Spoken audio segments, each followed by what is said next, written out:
Long-term social distancing may be traumatic. Here is what to expect and what to do.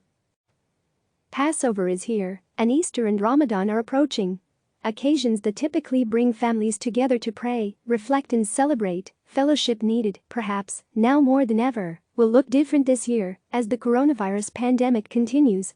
The loss of those traditions is added to a growing list of losses that Americans are facing as they endure at least another month of social distancing, and with it an extended departure from routines, habits, social circles and normalcy. The protracted disruption to life as it was, mental health experts say, could bring feelings of anger, depression, anxiety and even grief.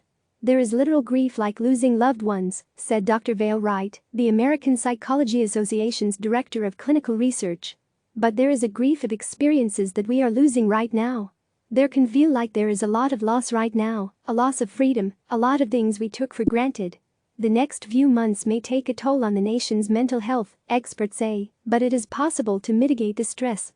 Americans' collective trauma, extended isolation and stress from the pandemic can affect everyone differently, said Dr. Dana Garfin, a health psychologist. It could put strain on families, send children home to abusive situations, make those living alone feel isolated, and threaten people's sense of purpose by keeping them from work, Garfin said. And those experiencing financial insecurity in the midst of the pandemic have an added stress that is difficult to resolve, said Dr. Barich Bischoff, a psychologist at Carnegie Mellon University. Despite those differences, the experience of staying home together through a pandemic can be considered a collective trauma, said Garfin, who studies collective trauma such as hurricanes, terrorist attacks and earthquakes. Collective trauma start at some point of impact and then ripple out to loved ones of the afflicted, witnesses to the devastation, and people whose lives are disrupted. In this case, many Americans fall into one or more of those categories. People in quarantine show signs of confusion, depression and anger, Garfin said. We necessarily run much of our lives by habit, said Bischoff. We know what we have for breakfast, we know how to prepare the kids for school, and that enables us to get through the day reasonably well. But now that many Americans aren't waking up and going to school and work, it can be difficult to know how to restructure even the most rote daily habits that won't be coming back for weeks yet. What life might look like on the other side of coronavirus, how long the pandemic and the isolation continue, will dictate how severe the effects are on people's mental health, Garfin said. Prolonged exposure to the traumas of coronavirus can activate the fight-or-flight response, which over time can cause cardiovascular problems, anxiety, depression and PTSD, Garfin said. And the extended isolation can contribute to fear, anxiety, headaches, muscle tension and difficulty concentrating, said Wright.